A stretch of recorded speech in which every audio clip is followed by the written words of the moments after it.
Hello, my dear friends. If you found your way to this video, it's probably because you've been staring at those glowing numbers on the clock. Again, 3 a.m. The house is quiet, but your mind is running a marathon. You're wondering, why does this keep happening? Is it normal? Am I the only one? I want you to know right now, you are absolutely not alone. This shared experience is one of the great puzzles of our later years, and understanding it is the first step toward reclaiming the peaceful nights we all deserve. Let's walk through this together, not with cold clinical advice, but with the warmth of shared experience. Waking up at night is often a natural part of aging, but when it's consistently at 3 a.m., it's a message from your body, a whisper asking for your attention. It's not a curse of age, but a call to understand the beautiful changing landscape of your life. Our sleep patterns evolve, just as our wisdom deepens. The frantic, deep sleep of our youth gives way to a lighter, more fragile rest. This doesn't mean quality sleep is a thing of the past. It just means we need to learn new ways to invite it in. So, let's start with the most common reason of all. Number 1, the simple, profound shift in your sleep architecture. Think of your sleep not as one long, deep plunge, but as a journey through different stages, like a gentle wave rising and falling all night. When we're young, that wave is powerful, with long periods of deep, restorative sleep. As we get older, that wave becomes gentler, with more time spent in the lighter stages. This is a normal biological change. In fact, the deepest stage of sleep can decrease by as much as 60 to 70% between the ages of 20 and 80. So what does this mean for you at 3 a.m.?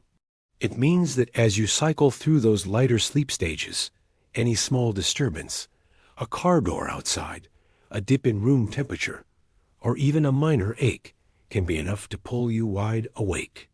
Your sleep is simply more fragile. Understanding this can remove the frustration. It's your body's new rhythm, and we can work with it, not against it. Now, let's talk about a culprit that often goes hand in hand with our changing sleep.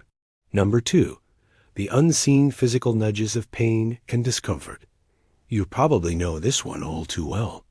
The wisdom of a long life is sometimes written in the gentle aches of our joints. Arthritis, back pain, or general stiffness can become a very loud voice in the silent night. While you in a deep sleep, you might not notice it, but as you naturally drift into that lighter sleep phase around 2 or 3 a.m., that dull throb in your knee or the ache in your shoulder suddenly takes center stage. It's strong enough to break the delicate thread of sleep. Conditions like restless leg syndrome also become more common, creating an irresistible urge to move just as you're trying to settle down. Managing this is about creating a routine of care. Gentle evening stretches, ensuring your mattress and pillows provide good support, and maybe a warm bath before bed to soothe those muscles. Listening to these physical nudges with kindness is a form of nighttime self-respect. And here's a reason that might surprise you, one that connects the body directly to the mind. Number 3, the bathroom break, the call of nature. No conversation about nighttime waking is complete without this one. As we age, our bodies naturally produce less of a hormone called vasopressin, which helps our kidneys retain water overnight. This means the bladder fills up more quickly, leading to that all too familiar urge that pulls you from your slumber, often like clockwork. While it's a common part of aging, you can be strategic. Don't stop drinking water. Hydration is vital. Instead, try to front-load your fluid intake earlier in the day and taper off in the 2 hours before bedtime. Be mindful of things like caffeine and alcohol in the evening, as they are diuretics. This small adjustment in timing can sometimes make a world of difference. Now we arrive at what is, for many, the most powerful reason for that 3 a.m. wake-up call. Number 4, the midnight chorus of anxiety and worry. In the quiet darkness, with no daily distractions, our thoughts can get very loud.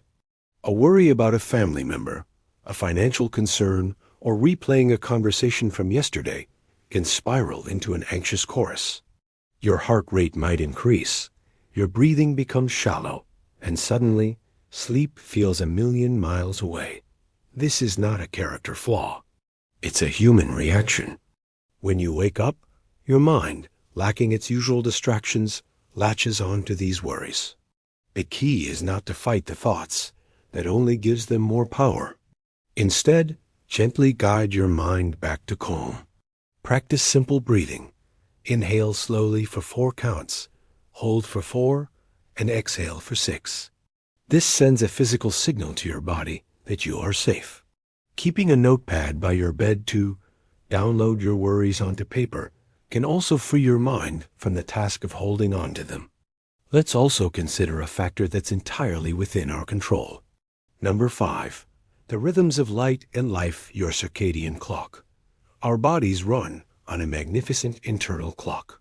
Our circadian rhythm, which is primarily set by light and darkness. As we age, production of the sleep hormone, melatonin, can decrease and our rhythm can naturally shift earlier. This is called advanced sleep phase syndrome. It means you might feel sleepy earlier in the evening and, consequently, wake up earlier in the morning. That 3 a.m. wake-up could simply be your body's new morning. The solution is to harness the power of light. Make an effort to get bright, natural light in the morning to help set your internal clock. And in the evening, dim the lights and avoid the blue light from screens, TVs, phones, and tablets for at least an hour before bed. This blue light tricks your brain into thinking it's still daytime, making it harder to stay asleep. Finally, we must gently address the possibility of an underlying sleep disorder. Number 6. The silent interruptions of sleep apnea. This is a more serious condition that is often underdiagnosed in older adults. It involves repeated pauses in breathing throughout the night. Each time your breathing stops, your brain briefly wakes you up to restart it. You may not remember these awakenings, but they severely fragment your sleep, preventing you from getting that deep, restorative rest. The result? You might wake up abruptly at 3 a.m. and feel tired the next day, no matter how long you were in bed. Key signs include loud snoring, waking up gasping, morning headaches, and extreme daytime sleepiness. If this sounds familiar, it's very important to speak with your doctor. A sleep study can provide a diagnosis, and treatments can be truly life-changing. So, what does this all mean? It means the 3 a.m. wake-up call is a complex conversation between your changing body, your active mind, and your daily habits. It's rarely just one thing. But the good news is, this means there are many threads you can gently pull to improve your sleep. This isn't about a quick fix, but about building a sanctuary for sleep through consistent, loving habits. Create a bedtime ritual. A cup of herbal tea, 10 minutes of reading a real book, listening to soft music, or just a few moments of gratitude. Your bedroom should be a temple for sleep, cool, dark, and quiet. The wisdom you've cultivated over a lifetime is your greatest asset. You have the patience to understand that change takes time and the strength to make small, consistent changes that add up. You have spent a lifetime caring for others. Now is the time to extend that profound care to yourself, one peaceful night at a time. Thank you so much for joining me today. If this was helpful, please consider giving this video a like and subscribing for more content to help you live your best life. We'll see you in the next one.